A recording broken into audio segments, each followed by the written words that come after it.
Welcome. Another mystery awaits, hidden in plain sight. The hush of the auction hall was broken only by the rhythmic chant of the auctioneer. Lot after lot, his voice rang out, steady and confident, though something in his manner suggested a man slightly on edge. Rupert Lascombe had been in the trade for decades, a respected figure in the world of high-stakes antiquities. Tonight, however, there was something peculiar about him. His fingers trembled slightly as he adjusted his glasses, and his gaze flickered to the audience with a wariness that did not go unnoticed. The room was packed with wealthy collectors and keen-eyed dealers, all eager to outbid each other on relics of questionable legality and undeniable beauty. Among them, a woman with sharp eyes and a quiet demeanor sat knitting with remarkable composure. Miss Jane Marple, a visitor to London for what was meant to be a leisurely stay, had come merely to observe. She had no particular interest in ivory statues or ancient manuscripts, but the human element, the greed, the whispers, the subtle rivalries, had always fascinated her.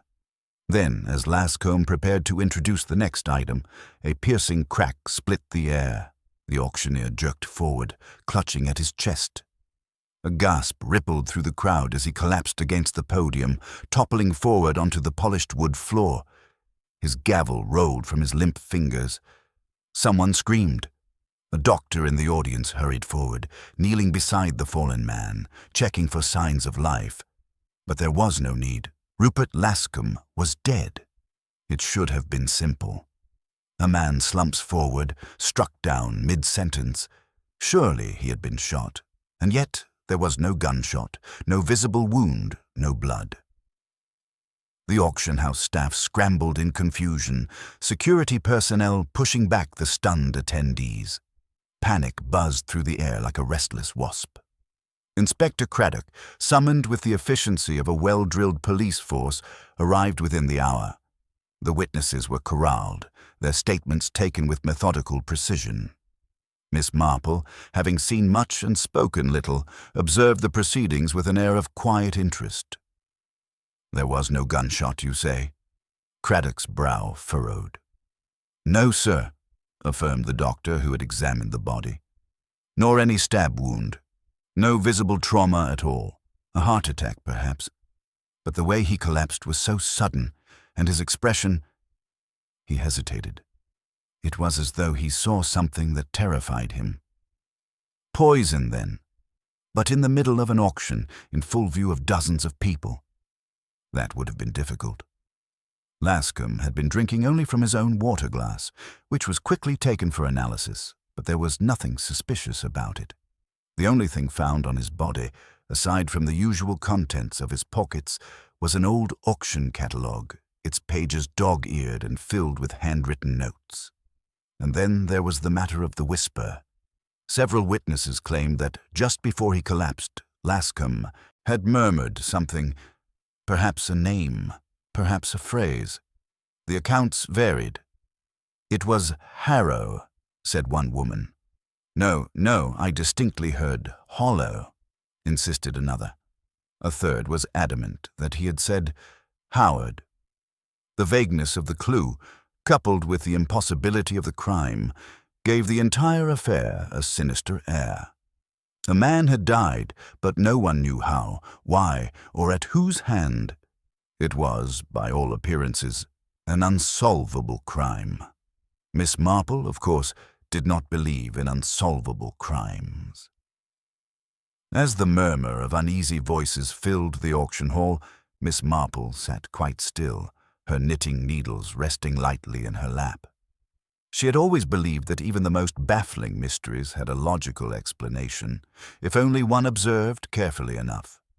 Inspector Craddock was in his element now, moving through the room with brisk efficiency, speaking to staff and guests alike. Several attendees, clearly rattled by the evening's turn, had already begun whispering their own theories. A poisoned needle, a gas released into the air, some kind of exotic venom, perhaps. But theories, no matter how imaginative, were of little use without facts. Miss Marple's gaze swept over the auctioneer's podium, the scattered papers, and the ornate wooden gavel that had rolled beneath a chair. The gavel had been in Lascombe's hand just before he collapsed. Was it possible that it had carried some hidden danger? She was about to rise when she noticed a man standing alone near the back of the room, his face set in grim contemplation.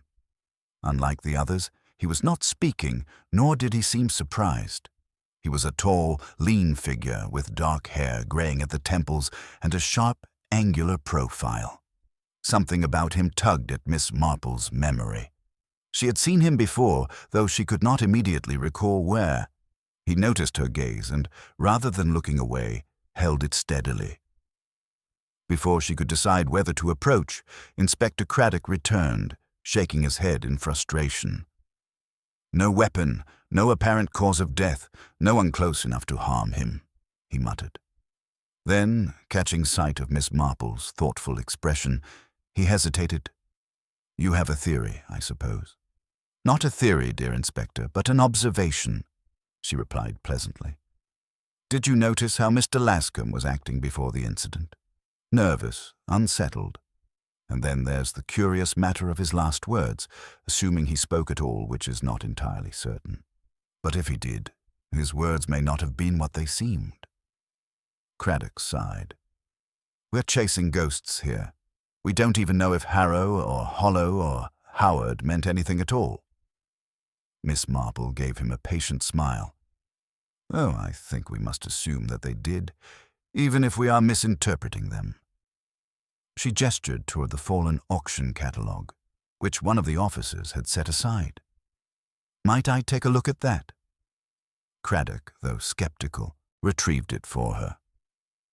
She flipped through the pages carefully, noting the handwritten annotations, the circled items, and, most interesting of all, a single word scribbled in the margin next to one particular entry. "Harrow," she murmured, tracing the ink with her fingertip. Craddock leaned in. The entry was for an unremarkable lot, a set of old letters of no apparent historical value. Yet Lascombe had marked it, and someone had purchased it earlier that evening. The buyer, the quiet man in the back of the room. Miss Marple met Craddock's gaze. "I do believe that gentleman over there might be able to help us." Inspector Craddock, ever a man of action, signaled to one of his officers, who promptly moved toward the silent observer at the back of the room. The man did not startle when the officer approached, nor did he try to slip away as so many guilty men might have done. Instead, he met the officer's gaze with something that could almost be called resignation, as if he had expected this moment all along. Miss Marple, ever discreet, adjusted her seat slightly to better observe the interaction. She noted how the man's hands remained still at his sides. No nervous fidgeting, no clenching of fists. His expression was unreadable, but his posture betrayed something else. Not fear, not guilt. Something closer to weariness. Craddock, taking the catalogue from Miss Marple's hands, walked over. "You purchased lot 37 this evening, sir." The man nodded. "I did." His voice was calm, measured. "Is that a crime?" "No, but it's an interesting coincidence," Craddock said, studying him carefully. "Lot 37 appears to be the only item the late Mr. Lascombe had made personal notes about." A flicker of something passed across the man's face, so quick it might have been imagined. "I see," he said quietly. "I suppose that does look rather suspicious. May I ask your name?" "Howard Redmayne." Miss Marple did not miss the slight tightening of Craddock's jaw at the name. Howard, one of the possible last words of Rupert Lascombe. A mere coincidence, or a clue overlooked in its simplicity? Craddock's voice took on a new edge. "Mr. Redmayne, how well did you know Mr. Lascombe?"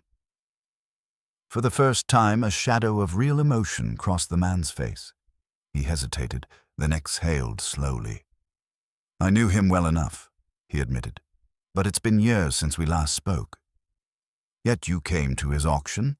Miss Marple interjected softly, her hands folded neatly in her lap. and you bought a lot that he personally marked." Redmayne's gaze flicked to her, assessing. When he spoke, his voice was tinged with something almost like amusement. "I can see I won't get away with vague answers here." He paused, as if choosing his words with care. "Lascombe and I had dealings many years ago, back when he was still a junior auctioneer. I hadn't seen him since. But when I saw the catalogue for this event, I recognized something. A set of letters I believed had been lost long ago. I wanted them back." Craddock's grip on the catalogue tightened slightly. "What was so important about these letters?" "They were mine," Redmayne said simply. "Or rather, they were written to me. I don't know how they ended up in an auction house, but I had no intention of letting them go to a stranger." Miss Marple's fingers resumed their quiet, rhythmic knitting. "I imagine it must have been quite a surprise to see them resurface," she mused, "and yet Mr. Lascombe was equally surprised, was he not? Otherwise, why would he have made such a note?" Redmayne looked at her again, and this time there was no amusement in his gaze. He seemed to understand that beneath her gentle demeanor lay a mind as sharp as any detective's. "I received a letter from Lascombe a few days ago," he admitted. "He asked me to come. Said he had something of interest to me. When I arrived tonight, I saw what he meant, but he didn't get the chance to speak to me before." His voice trailed off. Craddock studied him for a long moment. "You weren't surprised when he died," he said suddenly. For the first time, Redmayne hesitated. His fingers twitched slightly at his side. "No," he admitted. "I wasn't." Miss Marple's knitting slowed, then stopped. That was the first true tell, the first hint of deception. Not a lie, but the omission of something important. Howard Redmayne had expected Lascombe's death, and that, more than anything else, made him dangerous. Inspector Craddock's eyes narrowed as he took in Redmayne's admission. The weight of those words, "I wasn't," hung between them, thick and heavy with implication. Around them, the murmurs of the auction house staff and lingering guests wove a tense undercurrent, though most had been shepherded to an adjoining room for questioning. But Miss Marple remained still, watching, absorbing. Craddock folded his arms. "You weren't surprised?" "That's a rather odd thing to say, Mr. Redmayne." Redmayne exhaled as though irritated at having spoken too plainly. "I only meant Lascombe seemed nervous tonight, as though he expected something. I wasn't the only one who noticed. Several others commented on it." Miss Marple's voice was gentle but precise. "Perhaps you should tell us who these several others were, dear Mr. Redmayne." A flicker of something, hesitation, calculation, crossed Redmayne's face before he answered. "The woman in the blue dress. Sitting in the third row, I believe. And the gentleman with the gold cufflinks. I heard him say something to his companion about how pale Lascombe looked." Craddock gestured to one of his officers. "Find them." Then he turned back. "And you? What did you think had him so rattled?" For the first time, Redmayne faltered. "I don't know," he said carefully. Miss Marple's gaze was steady. "I rather think you do." Before he could respond, the officer returned with the two guests Redmayne had mentioned. The woman in the blue dress, a striking figure with auburn hair, looked at them all with measured poise. The man with the gold cufflinks, by contrast, had an air of smugness about him, as though he rather enjoyed being part of an intrigue. Craddock wasted no time. "Your names?" "Margot Evans," the woman said crisply. "Leo Dane," the man said, adjusting his cuffs as though that alone confirmed his importance. Craddock studied them. "You both noticed Lascombe was unsettled tonight." Margot Evans nodded first. "Yes, I've attended many of his auctions. He's always been confident, even theatrical. But tonight, he was distracted, kept glancing at the side doors as if expecting someone to walk in." Leo Dane gave a short laugh. Expecting someone? More like dreading someone. Miss Marple's knitting needles clicked softly. And what makes you say that, Mr. Dane? He smiled at her, clearly underestimating her. Because he looked scared, madam. Every time the doors opened, he'd flinch slightly. That's not a man expecting an old friend. That's a man expecting trouble. Craddock's gaze flicked to Margot.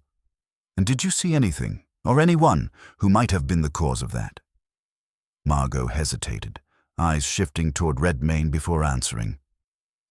Number, just that. When he brought out lot 37, his hands shook. Only for a second. And then she gestured to the floor where Lascombe had fallen. Well, Redmayne had been silent through all this, watching the others with unreadable intensity. Miss Marple turned to him now. What exactly was in those letters, Mr. Redmayne? He exhaled slowly. Personal correspondence, from an old acquaintance. Miss Marple's smile was mild. Ah, but you see, people don't kill over simple correspondence. They kill over secrets. A silence stretched between them. Then Margot, almost absently, murmured, Secrets indeed. Craddock caught it instantly. What do you mean by that, Miss Evans? She lifted a shoulder. Only that Rupert Lascombe was a man of secrets. He dealt in antiques, yes, but also in information. Not all auctions were about objects, Inspector. Some were about knowledge. And knowledge, in the wrong hands, is more dangerous than any gun. A chill settled in the air. Craddock turned back to Redmayne. And these letters? Was Lascombe holding something over you? Redmayne's jaw tightened. Not just me, Inspector. Many people. Miss Marple's knitting resumed, her needles moving in a thoughtful rhythm. And now, of course, the question remains, who among them was desperate enough to silence him? Miss Marple's fingers moved rhythmically as she knitted, her gaze drifting over the gathered suspects. The weight of the conversation hung in the air, thick with the unspoken. Redmayne had admitted that Lascombe dealt in secrets, that the letters contained something of value, perhaps not in monetary terms, but in power. But what sort of knowledge could push someone to murder? Inspector Craddock, ever pragmatic, flipped open his notebook. Mr. Redmayne, if Lascombe was blackmailing you, now would be the time to say so. Redmayne's expression was unreadable. I wouldn't call it blackmail. Let's just say he knew things best left forgotten, and he wasn't above using them as leverage. Miss Marple's hands stilled for a fraction of a second before resuming their steady movement. Leverage can be such an unpleasant word, don't you think? But it does raise an important question. If Mr. Lascombe had his hands on secrets, who else did he have in his grasp? There was silence, a subtle shifting of glances. Then, quite suddenly, Leo Dane chuckled. You make it sound as if half the people in this room had a reason to see him dead. Miss Marple smiled pleasantly. Oh, but I imagine that may not be far from the truth. Mr. Dane Craddock turned to Margot Evans. And you, Miss Evans? You seem to know rather a lot about Lascombe's dealings. Were you one of his associates? Margot lifted a delicate eyebrow. Associates? Hardly. But I did know how he operated. You don't attend enough of his auctions without picking up on patterns. He always had a little something extra hidden in his catalogues, something meant for the right eyes. Miss Marple's voice was as light as ever. You mean he sold secrets alongside art and antiques? Margot's lips curled into a knowing smile. Precisely. Craddock's brow furrowed. And this extra inventory, how was it delivered? Letters, like Redmayne's? Margot hesitated just a second too long. Sometimes.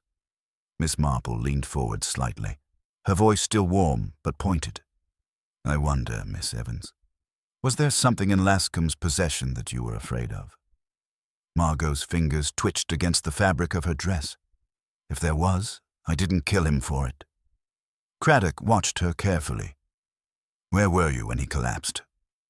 Margot folded her arms. At my seat, Like everyone else. You can ask the people sitting near me." Craddock nodded and made a note. Then he turned back to Redmayne. "And you?" Redmayne's jaw tightened. "Same place I'd been all evening, near the back." Miss Marple's gaze was steady. "And yet, Mr. Redmayne, you admitted that you weren't surprised when he fell. That suggests anticipation, does it not?" Redmayne exhaled. Not anticipation, inevitability. He met her gaze. Lascombe had too many enemies, and tonight he had something on someone. Something big enough to cost him his life. Craddock rubbed his chin. "And yet none of you seem to have actually seen anything. That's convenient." Leo Dane smiled, amused. "Perhaps, Inspector, because whoever did it was very clever." Miss Marple studied him. "Or very desperate." Craddock's jaw tightened.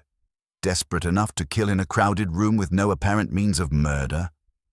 Miss Marple's knitting needles clicked in soft, steady rhythm. "Ah, but there's always a means, Inspector. The trick is seeing it." And as she looked around the room at the wary faces, the carefully guarded expressions, she had the distinct feeling that the answer was already before them, waiting to be seen. Inspector Craddock pressed forward with the interrogation, his gaze sharp as he scrutinized the uneasy faces before him. The murmur of voices from the auction house's remaining guests had dwindled, leaving only the strained silence of suspects who had spoken just enough, but perhaps not quite enough, to clear themselves of suspicion. Then, as if the tension had reached its peak, an officer stepped into the room, his expression triumphant. "Sir, we may have something." Craddock turned, his interest piqued. "Go on." The officer held up a small, clear evidence bag. Inside was a tiny glass vial, no longer than a finger, with the faintest traces of residue at the bottom. "Found this under one of the chairs in the auction hall." Miss Marple's knitting needles slowed, then stopped. Craddock took the bag, his fingers tightening around it. "Poison?" "Most likely.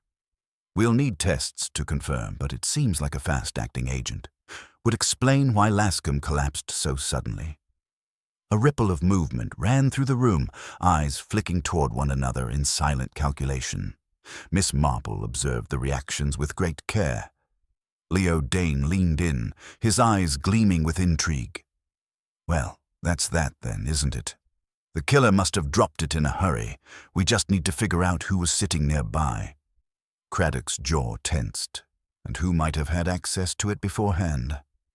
His gaze snapped to Redmayne first. "You seemed rather certain Lascombe was a dead man walking. Did you know this was coming?" Redmayne exhaled. "I told you before, I knew someone would want him dead." "I didn't say I had a hand in it." Margot Evans frowned, her arms crossed. "It's too obvious, isn't it? If someone poisoned him, why would they leave the vial in plain sight?" Miss Marple gave a small, thoughtful nod. "Yes, indeed.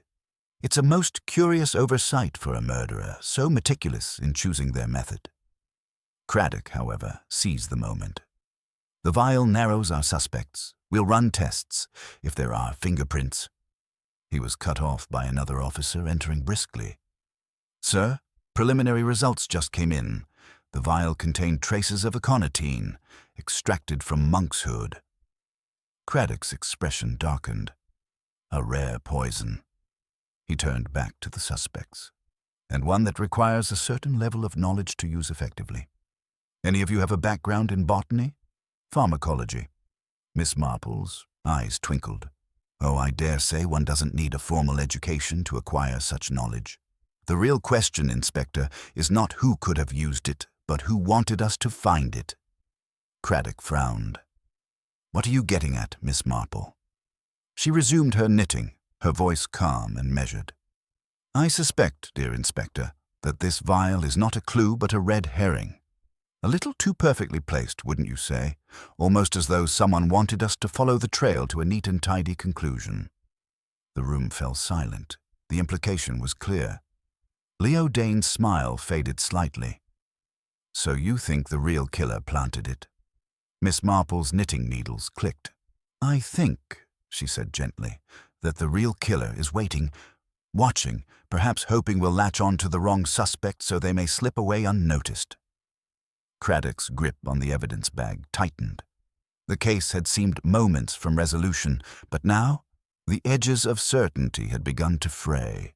Someone in this room had killed Rupert Lascombe, and someone, very cleverly, was trying to frame another for the crime. Miss Marple's fingers moved nimbly over her knitting as her sharp eyes flickered between the faces in the room. The false lead had been effective, too effective. The real murderer had taken great care to divert suspicion, and that kind of precision suggested not just desperation, but experience. This was not an impulsive crime. It had history behind it. She cleared her throat softly. "You know, Inspector, I've always found that murder is rarely about the moment itself.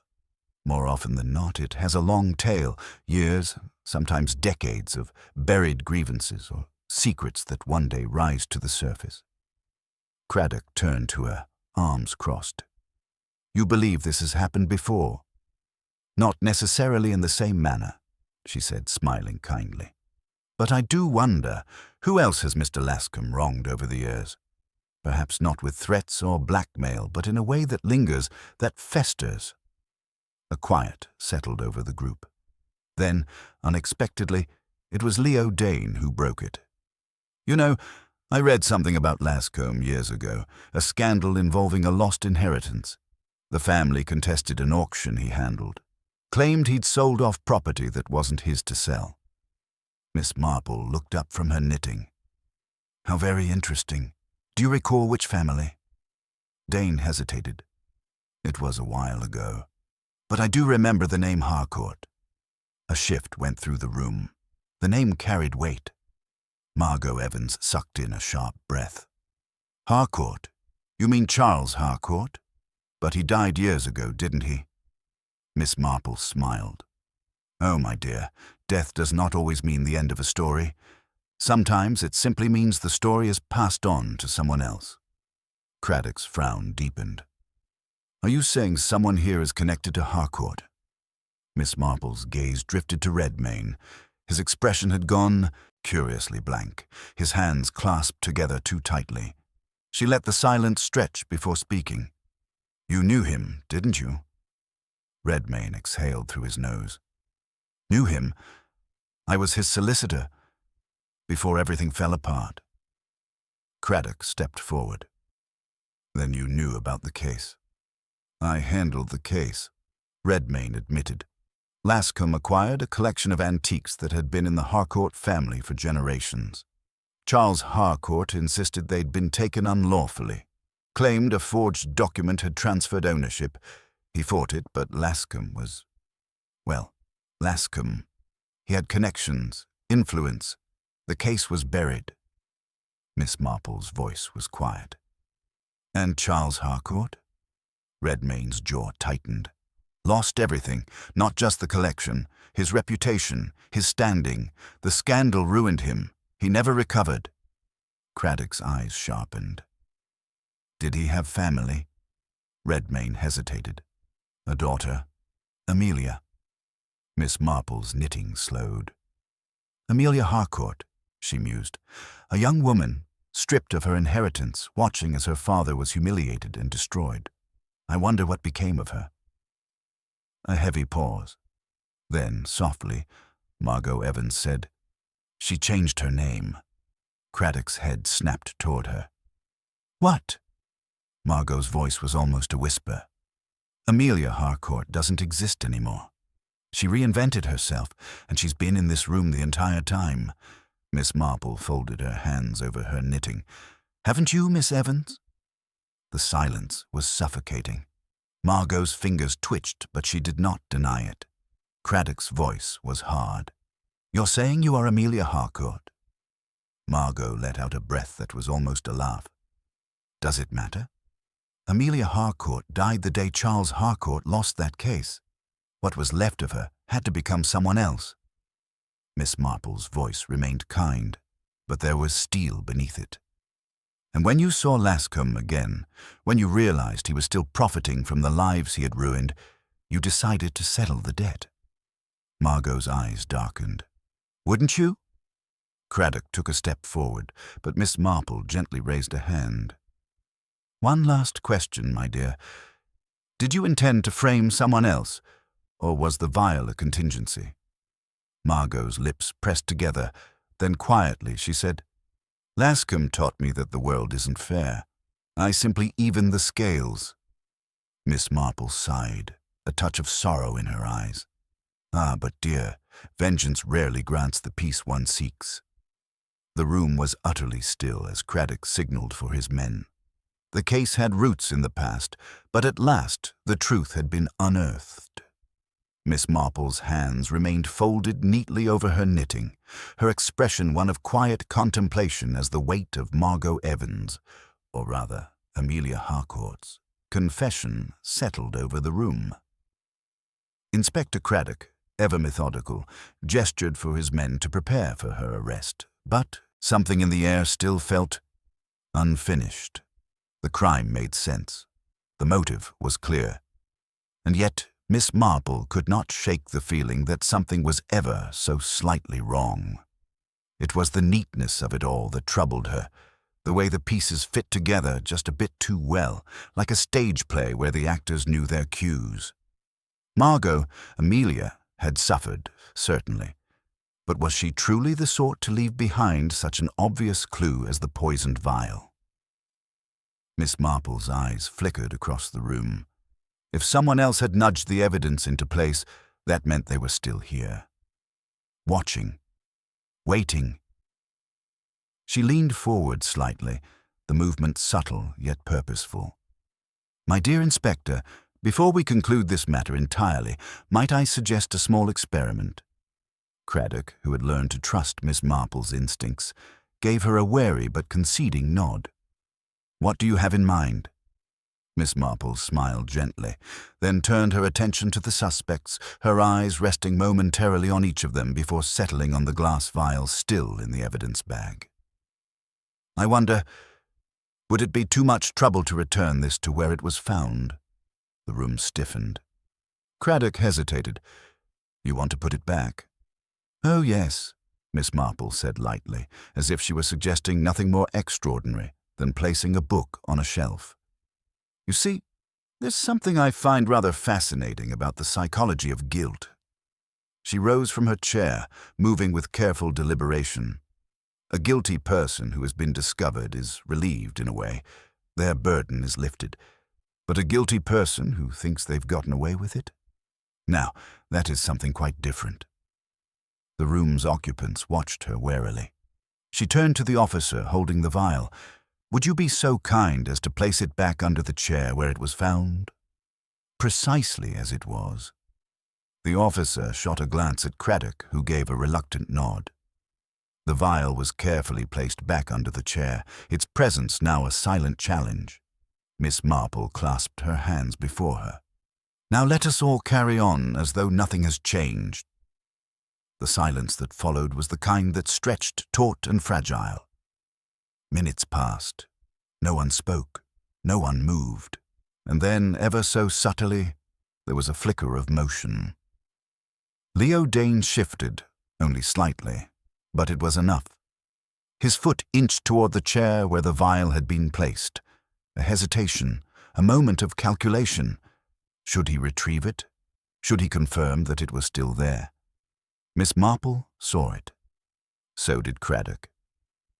Before Leo could pull back, Craddock seized his wrist. Going somewhere, Dane? Leo's charming, easy smile faltered for the first time. Well, really, this is absurd, Miss Marple sighed, shaking her head. Oh, Mr. Dane, you almost got away with it. Margot, Amelia, stared, her face pale with shock. What? You think he... Miss Marple nodded. Indeed. You hated Lascombe, certainly. But you, Miss Evans, are not the sort to make careless mistakes. The poisoned vial was never yours. It was planted to implicate you by someone who knew your past would make you the perfect suspect. Leo's mouth opened, then closed. "You can't possibly—" Miss Marple turned to him, her voice kind yet firm. "You were the only one in this room who knew about the Harcourt case before it was mentioned. You guided us toward it, but only just enough to let suspicion rest on Miss Evans. And when I had the vial replaced, you couldn't help but check, could you? Because if it were truly lost, if the evidence were to go missing, that would ruin everything." Craddock tightened his grip. "Leo Dane, you're under arrest for the murder of Rupert Lascombe." Leo's face twisted into something bitter and sharp. He exhaled, then gave a rueful laugh. "Well," he murmured, "I suppose I did always appreciate a well-played game." Miss Marple sighed. "Yes, but dear, it was never your game to win." A heavy silence followed Miss Marple's words, broken only by the faint shuffle of boots as Craddock's men moved to secure Leo Dane. The charming facade he had worn so well cracked further, but even as his wrists were bound, there was something unreadable in his expression, an amusement that sent a ripple of unease through the room. "You're all very quick to celebrate," he murmured, voice quiet yet deliberate.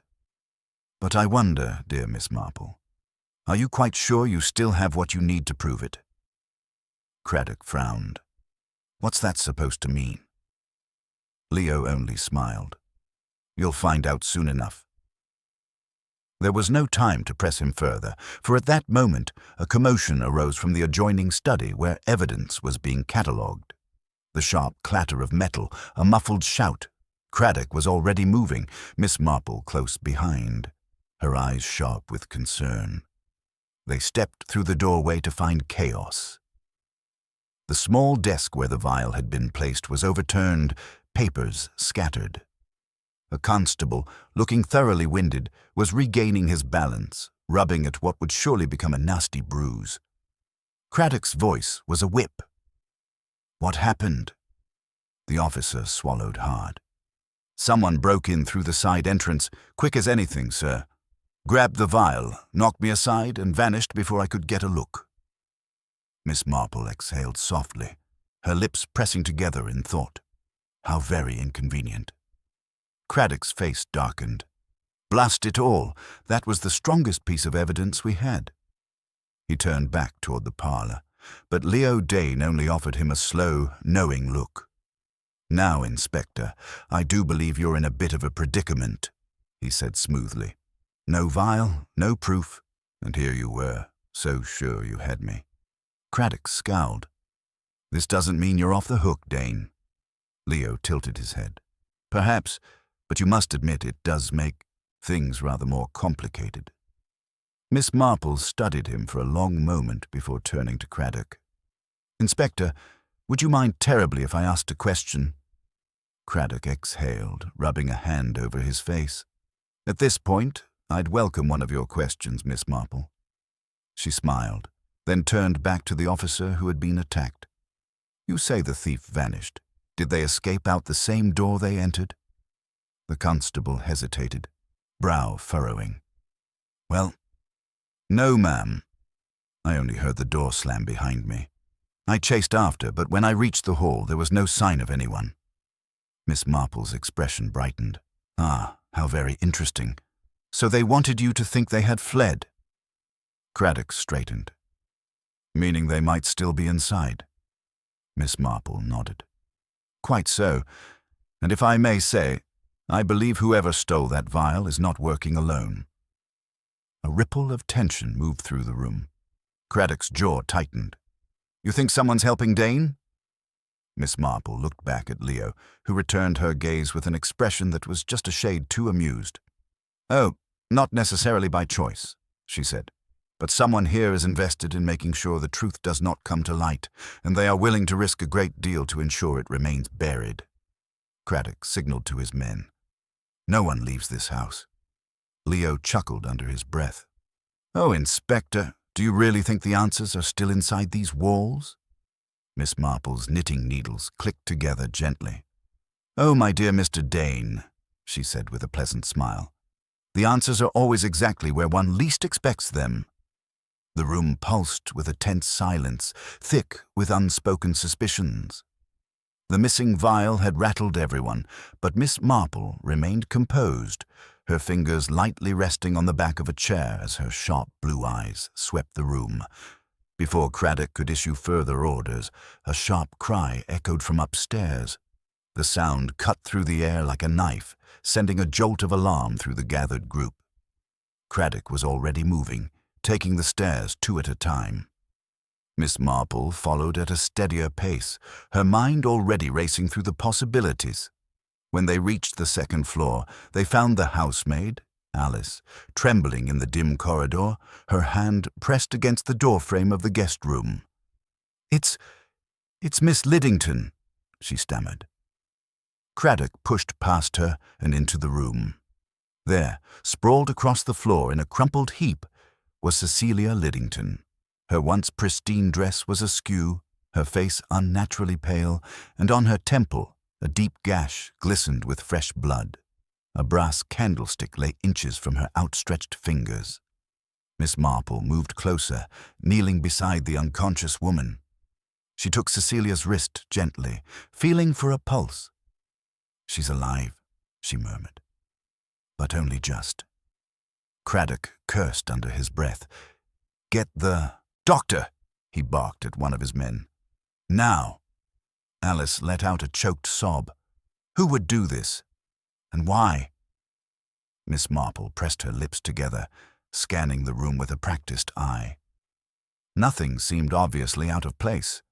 Except for one thing, the wardrobe door was slightly ajar, and just visible inside, the hem of a dark coat peeked out. She rose gracefully and stepped toward it, her fingers curling around the edge of the door. With a small but decisive movement, she pulled it open. Inside, a figure stood rigid and silent, half hidden in the shadows. It was Henry Finch, Lascombe's long-time solicitor. His usually immaculate appearance was disheveled, his breath shallow. He stared at Miss Marple with wide, startled eyes, as though unsure whether to fight or flee. Craddock was on him in an instant, dragging him from the wardrobe and forcing him into the light. "What the devil are you doing hiding in here, Finch?" The man sputtered, his face pale. I heard a noise. I came to check, but before I could... Someone struck her down and I panicked." Miss Marple studied him.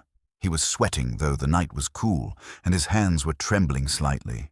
But there was something else. A telltale smudge of red on his cuff.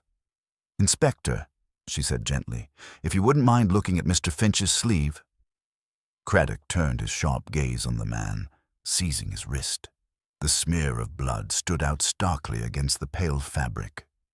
"Care to explain this?" Craddock growled.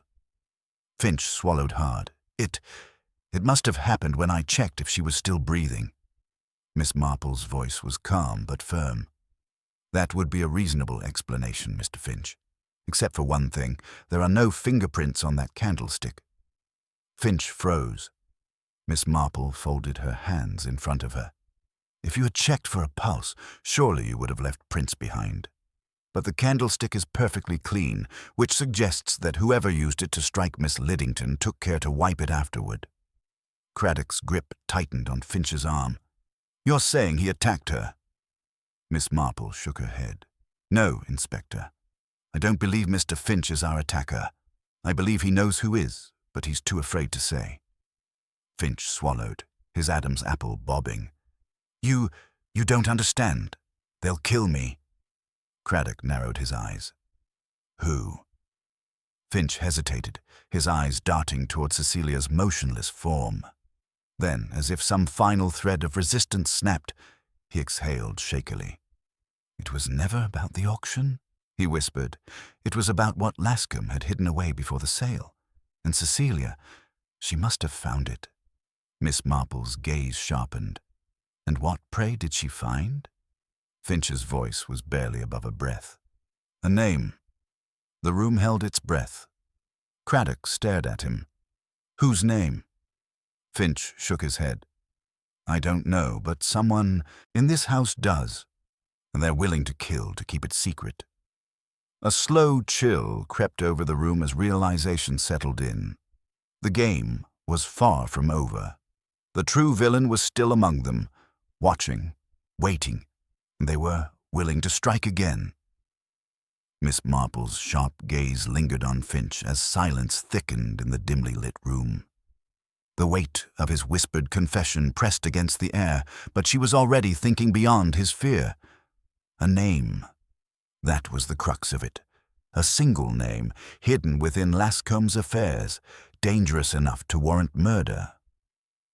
Cecilia stirred slightly, a faint moan escaping her lips. The doctor had yet to arrive, but she would need urgent care.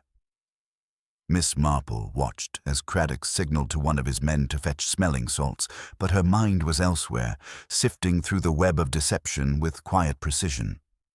Something about Finch's panic, about the missing vial, about the attacks. It was all interconnected, but the thread tying it together still eluded her. She turned back to Finch, her voice gentle but firm. "Mr. Finch, think carefully. You say Cecilia found a name. Did she mention how?" Finch swallowed hard. I don't know. She came to me in a panic saying she had uncovered something that made her certain Lascombe's death wasn't an accident. She said she needed to speak with you, Miss Marple." Miss Marple's lips pressed together, and yet, before she could do so, she was attacked. Craddock exhaled sharply, pacing. Someone is silencing anyone who gets too close. But how did Cecilia even find this name? A rustling sound caught Miss Marple's attention. Alice, the young maid, was shifting nervously by the doorway, her fingers twisted together. Her wide eyes darted between the unconscious Cecilia and the inspector. Miss Marple's gaze softened. "Alice, dear, do you know something?" The girl hesitated before nodding ever so slightly. "Miss Liddington. She had a book with her earlier today. I thought nothing of it, but she was reading it very closely, muttering to herself. It was one of Mr. Lascombe's old ledgers." A flicker of understanding crossed Miss Marple's face. "Where is it now?" Alice's face fell. I don't know.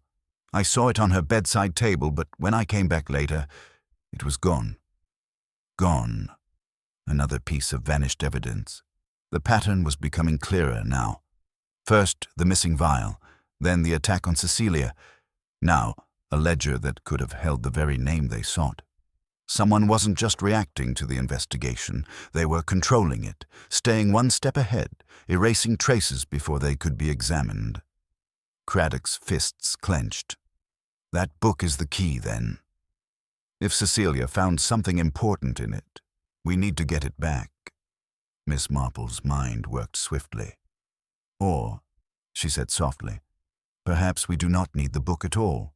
Perhaps Cecilia, in her injured state, has already given us the answer. Craddock frowned. How do you mean? Miss Marple's eyes drifted to the candlestick, the supposed weapon of attack. Consider this, Inspector. Cecilia was holding the book, reading it, when she made a discovery. Then, almost immediately, someone struck her down. If she had truly found a name, and if she feared for her life, she would have tried to hide that knowledge in some way. The question is, how? She looked down at Cecilia's still form, her fingers twitching ever so slightly. Then her eyes swept the room again, landing on the bedside table. Carefully, she stepped forward and picked up a small, seemingly unremarkable item, a fountain pen. She turned it over in her fingers, then twisted it gently. The cap unscrewed, revealing not ink, but a small scrap of paper curled inside. Craddock sucked in a breath as Miss Marple delicately unrolled the paper. One word was written in trembling script. Hargreaves. A hush fell over the room. Craddock's brows furrowed. Hargreaves. That name doesn't appear anywhere in Lascombe's estate records. Miss Marple's expression was unreadable, but a spark of realization flickered in her eyes. No, she said softly, but it does appear in his past. Craddock stared at her. What do you mean? She tapped the paper lightly. James Lascombe was a man of secrets. If we are to believe Cecilia, he was killed not for what he had, but for what he knew. And this name, Hargreaves, was worth enough to silence him. And now, Cecilia, that suggests one thing. She met Craddock's gaze. This is not just about the present, Inspector. This is about something Lascombe was part of long ago, something buried, and now someone is determined to keep it buried at any cost. Craddock exhaled, rubbing a hand down his face. Then we need to find out who Hargreaves is and why someone is willing to kill over it. Miss Marple nodded, her fingers carefully refolding the scrap of paper. A pattern had indeed emerged. The past was creeping into the present, and the real culprit was still watching. But now, for the first time, she knew where to look. Miss Marple sat quietly, watching the flickering candlelight cast long shadows across the room. The name Hargreaves had pulled a thread loose in the tightly woven fabric of deception, and now, piece by piece, the truth was beginning to unravel. Across from her, Inspector Craddock paced in measured strides, his mind working as feverishly as her own. "The name isn't in any of Lascombe's recent dealings," he muttered, half to himself, "which means it must be from further back." He stopped abruptly. "His war records. We need to check them." Miss Marple's lips pursed in thought. A wartime connection, yes. That would explain the urgency of silence. A debt unpaid, a betrayal unforgotten. Craddock nodded, already reaching for his notebook. Lascombe served in intelligence, didn't he? Some kind of classified work during the war? Yes, Miss Marple murmured, which means Hargreaves, whoever he is, was either an ally or an enemy, and perhaps to Lascombe there was no difference. The room fell into silence, save for the ticking of the clock. Then a sharp knock at the door. One of Craddock's men entered, his face grim. "We found something, sir. A file in Lascombe's study, hidden in a compartment at the back of his desk. It's old, yellowed, but it contains names, and Hargreaves is one of them." Miss Marple took the file with delicate hands, unfolding its brittle pages. There, scrawled in fading ink, was a list of operatives. Men who had worked together in shadows, exchanging secrets during the war, but one name was marked differently. Hargreaves, deceased. Craddock's brow furrowed. Deceased? But if he's dead, then who? Miss Marple's breath caught as her gaze drifted lower, to a note scribbled beside the name. Executed as a traitor. Silence stretched, heavy with revelation. The truth was forming now, taking shape from old whispers and long-buried sins. Craddock exhaled sharply. Lascombe knew a traitor, and someone didn't want that knowledge to resurface. Miss Marple's fingers brushed the edge of the paper. Or someone wanted revenge. She looked up, her sharp gaze steady. This crime wasn't about money or business. It wasn't even about protecting a secret. It was about justice, twisted and delayed, but justice all the same. A memory stirred. The faces of the suspects, their alibis, their fears. And then the realization came. "The killer," she whispered, "isn't covering up Lascombe's secret. They're avenging it." Craddock's eyes darkened as the weight of it settled. Someone lost someone because of that betrayal, and now, years later, they decided to make Lascombe pay. Miss Marple nodded. The pieces were falling into place, but there was still one question left. Who? Miss Marple sat in the grand sitting room of the old manor, where the fire crackled in the hearth, casting wavering shadows across the assembled guests. Inspector Craddock stood by the doorway, arms folded, his sharp eyes watching for any sign of guilt. The suspects had been summoned, each arriving under the pretense of final questioning.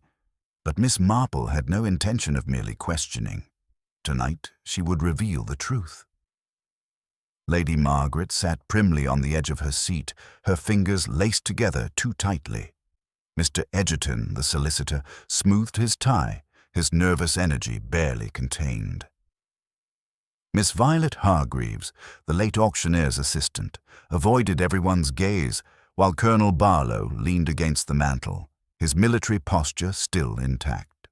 And then there was Mr. Roger Hewitt, the wealthy collector who had been so insistent on Lascombe's secrets remaining hidden. Miss Marple set the fragile yellowed file on the table before her. The war, dossier, the list of names, the note of betrayal, everything pointed to the truth she had now unraveled. "I imagine," she began in her gentle voice, "that each of you have wondered why I've asked you here tonight. You see, this crime was not about mere theft or blackmail, nor even about the secrets Mr. Lascombe held. No, this crime had its roots in the past, an old wound left unhealed, festering beneath the surface until it demanded justice." She picked up the file, letting the fragile pages flutter.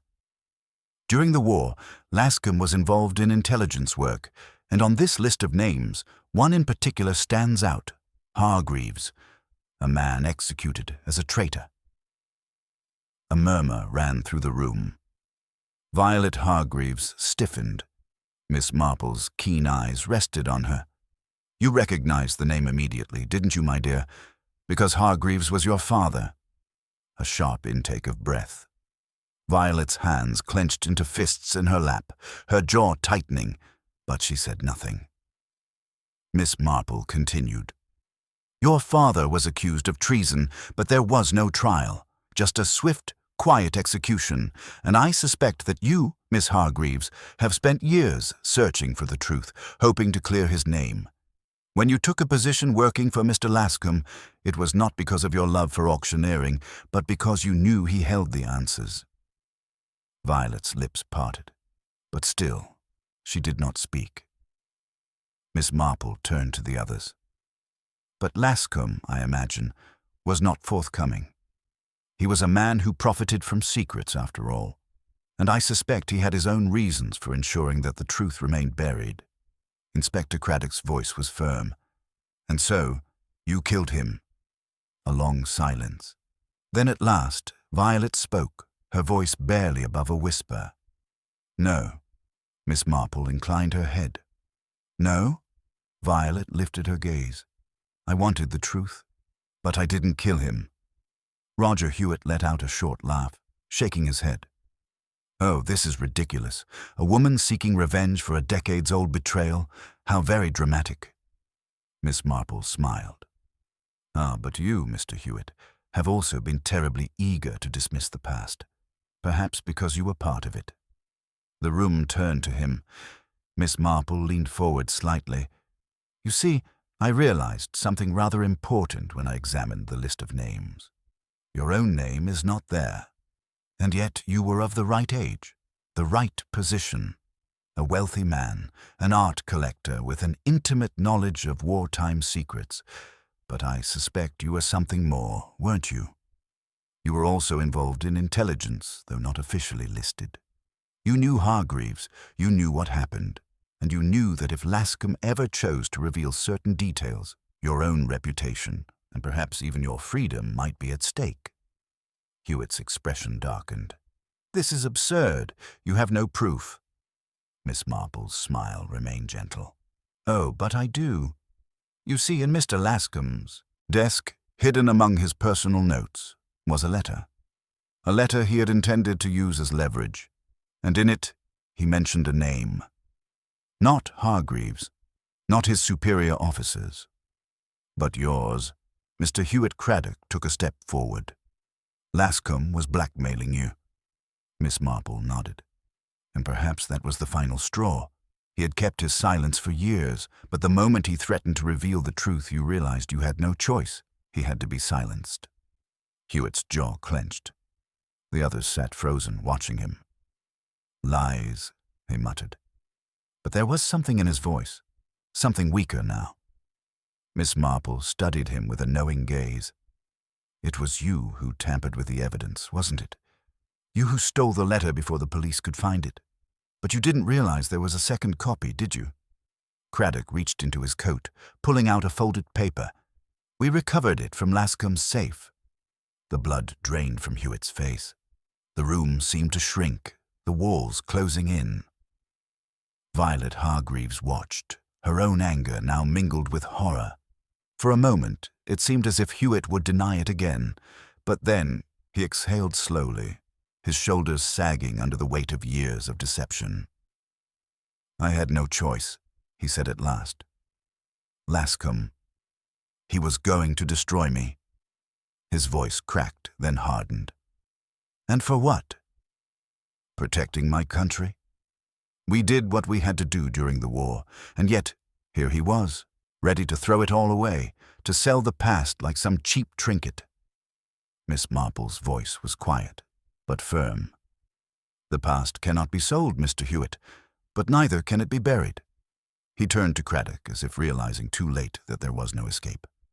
Craddock stepped forward. "Roger Hewitt, I'm placing you under arrest for the murder of Lionel Lascombe."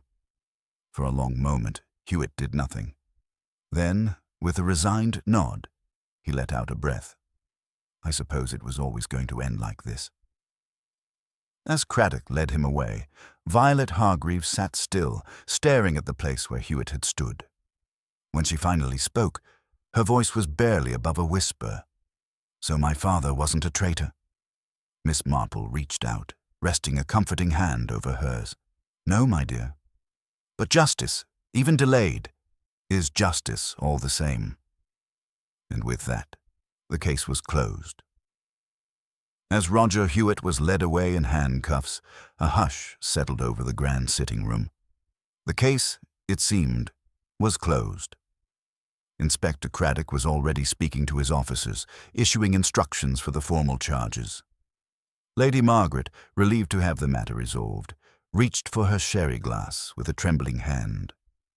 Mr. Edgerton muttered something about legal proceedings, while Violet Hargreaves remained motionless, lost in thought. Miss Marple, however, did not move. She sat perfectly still in her chair, her gloved hands folded in her lap, her sharp blue eyes fixed on the embers of the dying fire. Something was not quite right.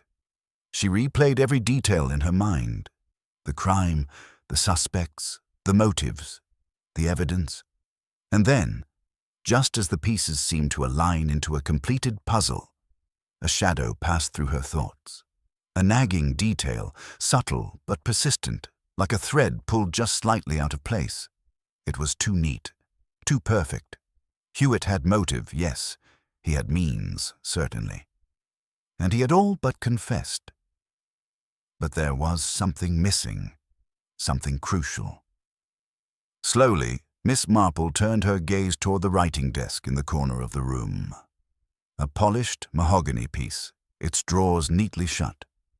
That was where Lionel Lascombe had kept his secrets, where he had stored the damning letters that had ultimately led to his death. And yet, she rose to her feet. The room fell silent as she moved toward the desk. She ran a gloved hand over the smooth surface, her fingers trailing thoughtfully before pausing at the edge of the drawer. "The letter," she murmured. Craddock turned toward her. "What was that, Miss Marple?" She looked up, eyes sharp with realization. "The second copy of the letter, the one in the safe." "Yes," Craddock confirmed. "We recovered it. It contained proof of Lascombe's blackmail against Hewitt." Miss Marple nodded, her expression thoughtful. "Indeed, and yet how curious that he had a second copy at all." Violet frowned. "I don't understand." Miss Marple smiled gently. "My dear, a blackmailer does not usually make copies of their threats. It increases their own risk.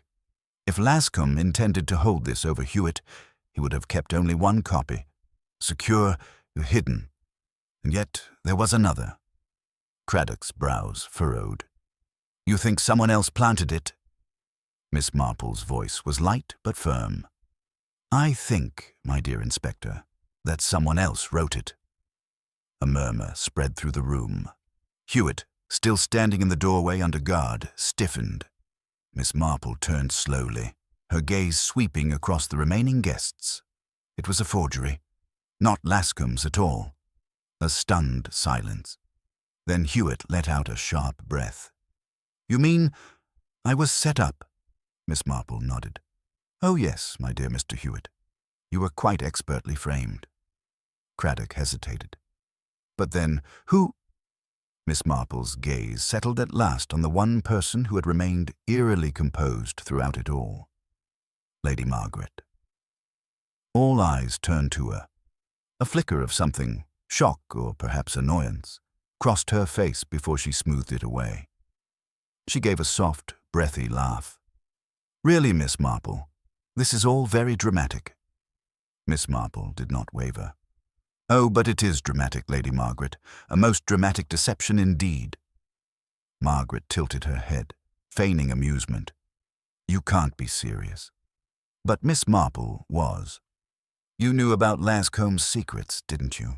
She continued.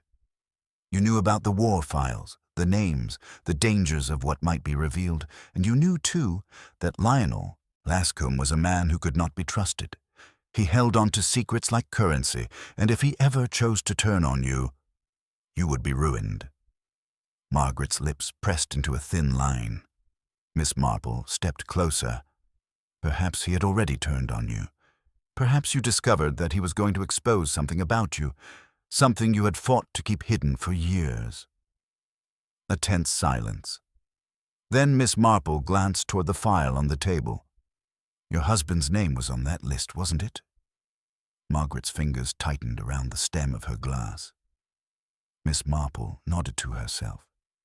Yes, your late husband. A man once suspected of treason. A man who was never officially charged, but who lived under a cloud of suspicion until his untimely death. Violet gasped softly. Miss Marple's voice was gentle now. Perhaps you believed that Lascombe was going to dredge it all up again. Perhaps he was going to prove something that would destroy your standing, your reputation, your entire life. And so you acted. Margaret's face had gone pale. Craddock took a step forward. You killed him. Still, Margaret said nothing. Miss Marple sighed. You're a very clever woman, Lady Margaret. You knew that Hewitt had secrets, that he could easily be suspected. You forged the letter, placed it in the safe, ensured that all the evidence pointed directly to him. It was a masterful misdirection. For the first time, Margaret's carefully composed mask cracked. She set the sherry glass down with careful precision, as if considering her words. When she finally spoke, her voice was calm. You can prove none of this. Miss Marple smiled. Ah, but you see, my dear, I can, because while you were very thorough, you made one small mistake. Margaret's expression barely flickered, but Miss Marple saw the tension in her shoulders. The ink on the forged letter, Miss Marple continued. It was dry to the touch when we found it, of course, but fresh ink reacts differently under certain light conditions. Inspector Craddock's men examined the letter in full-spectrum lighting. The ink had not aged as much as it should have. Margaret's breath hitched just barely. Miss Marple pressed on. It was written recently. Too recently. Not by Lascombe at all. Margaret's gaze flickered toward the door, toward the windows. Miss Marple's voice softened. There's nowhere to go, my dear.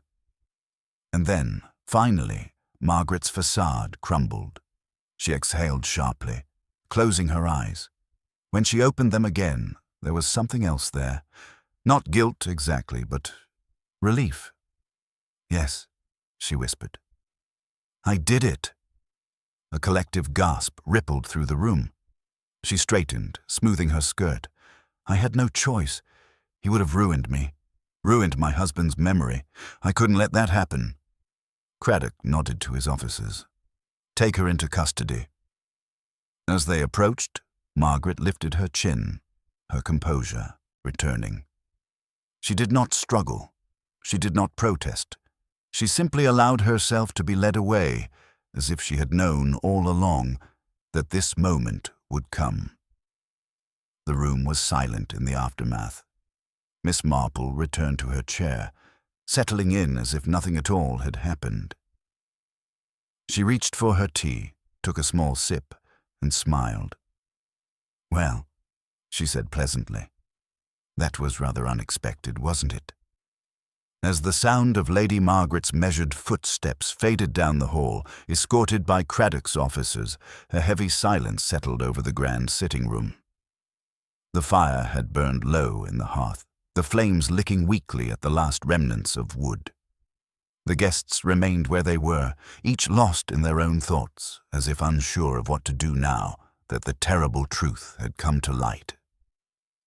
Miss Marple, as ever, sat composed in her chair, her delicate fingers resting lightly on the armrest.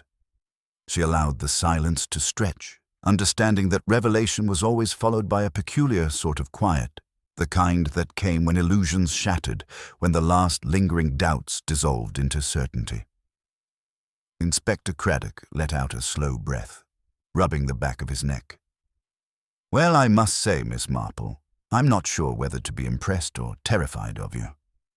He managed a half-smile. "You saw it all before the rest of us did."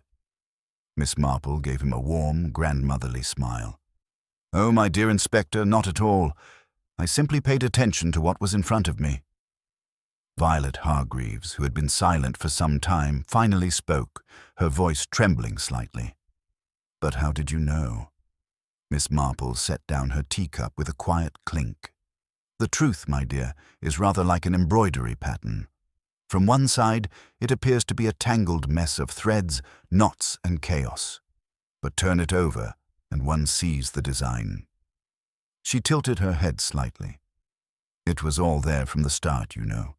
Lady Margaret was never as removed from this as she wished us to believe." Mr. Egerton frowned, "But we all thought Roger Hewitt was the one." "Yes, and that was rather the point, wasn't it?" Miss Marple interjected gently. "Hewitt was meant to look guilty, and he very nearly was convicted of a crime he didn't commit." Roger Hewitt, who had remained quiet after his release from the inspector's custody, let out a bitter laugh. "You have no idea how close I came to the noose." Miss Marple inclined her head. "Lady Margaret was clever, very clever. She ensured that every clue pointed toward you, Mr. Hewitt. She knew you had secrets, that you had something to hide. She counted on the fact that, under pressure, you would behave guiltily, even if you were innocent." Hewitt exhaled through his nose, shaking his head. "She played me like a damn violin." Miss Marple nodded. "Indeed?" Craddock straightened. "Well, at least she won't be playing anyone anymore. We'll see to it that she's charged with murder." A shadow crossed Miss Marple's face. Craddock frowned. "What?" Miss Marple hesitated. Then with a sigh she turned her gaze toward the window, where the night stretched dark and quiet beyond the glass. "I do wonder, Inspector, if it is truly over." Violet blinked. "But Lady Margaret confessed." "Yes, she did," Miss Marple said slowly. "And yet I cannot shake the feeling that she is not the sort of woman who would go quietly to her fate." As if in answer, the distant sound of hurried footsteps echoed down the hall, voices raised, a sharp, urgent commotion breaking through the stillness. Craddock's eyes widened. "No!" The door burst open, and a constable, his face pale with shock, gasped out the words that sent a cold wave through the room. "She's gone." A stunned silence. Craddock was already moving, barking orders. "What do you mean, gone?" "She overpowered one of the officers, sir, took his revolver, forced him to let her go." "Damn it!" Craddock turned sharply to Miss Marple. "You are right," Miss Marple sighed. "I do so hate being right about that sort of thing." The room erupted into motion. Officers rushed to search the house, the grounds, every possible avenue of escape, but the night stretched wide and dark, a gaping maw that had already swallowed Lady Margaret whole. It was only hours later, when the search turned up nothing, that Craddock returned to the sitting room. Frustration writ across his face. "She's vanished," he admitted gruffly. Miss Marple, still seated by the fire, offered him a small, knowing look. "She always had a plan, Inspector. We were merely playing catch-up." Craddock ran a hand down his face. "She won't get far. There's no way she planned an escape so quickly." "Oh, I imagine she had contingencies in place for quite some time," Miss Marple mused. A woman like Lady Margaret does not wait until the last moment to prepare. Violet hugged herself. But that means she could be anywhere. Miss Marple nodded. Yes, and she may not be finished. The words hung in the air like a storm cloud. Craddock swore under his breath, then straightened. We'll find her. There's no escaping justice forever. Miss Marple smiled faintly, but there was something distant in her gaze. Justice, dear Inspector, she murmured, has a rather peculiar way of catching up with those who run from it. And as the fire flickered low, the shadows along the walls seemed to whisper that this was not the end. Not quite yet. The embers in the hearth had dimmed to a faint glow, casting long shadows across the grand sitting room. Outside, the night remained still, as if the world itself was holding its breath. Inside, however, the weight of Lady Margaret's escape hung heavy in the air. Inspector Craddock paced near the window, the tight clench of his jaw betraying his frustration. We've sent word to every checkpoint, every station between here and the coast. She won't make it far. Miss Marple, still seated in her chair, watched him with the quiet patience of someone who knew better. I do admire your confidence, Inspector, though I fear Lady Margaret may have accounted for all of that. If she truly intended to vanish, she would not have left room for such simple errors. Craddock exhaled sharply. Blast it all, you think she's gone for good? Oh no. Miss Marple folded her hands in her lap. No one disappears forever. Not truly. Across the room, Violet Hargreaves sat, her arms wrapped around herself, her face pale with lingering shock. She knew she wouldn't win in a trial, didn't she? Miss Marple gave a small nod. Lady Margaret is far too intelligent to believe otherwise. Confession was never her surrender. It was a mere distraction. Roger Hewitt let out a breath of disbelief, and we all fell for it. A stiff silence settled over the room, punctuated only by the occasional crackle of the dying fire. The case, so neatly tied up just hours ago, had unraveled at the very last moment. Then, in the stillness, a knock echoed through the house. Craddock's eyes narrowed. Who in blazes? A constable stepped into the room, looking somewhat uneasy as he held out a small envelope. This was left at the front door, sir. Craddock snatched it from his hands, breaking the seal with impatient fingers. His eyes skimmed the note, his frown deepening with each passing second. Then, with a look of reluctant respect, he turned toward Miss Marple and held it out. It seems this is meant for you. Miss Marple took the letter with a small, unreadable smile. She unfolded the paper delicately, as though savoring a moment she had expected all along. Her sharp blue eyes scanned the message, the corners of her lips curving in a way that was neither amusement nor surprise. Violet leaned forward. What does it say? Miss Marple read aloud, her voice soft but clear. For a woman so keen on patterns, I imagine you must have known this one would not end so tidily. We play a longer game, you and I. You uncovered my truth, but in the end, I have rewritten my own ending. Do enjoy your victory, Miss Marple, such as it is. I shall, after all, be enjoying mine. A signature, nothing more. M. A hush fell over the room. Roger muttered a curse under his breath. She's mocking us. Craddock clenched his fists. She thinks this is a game.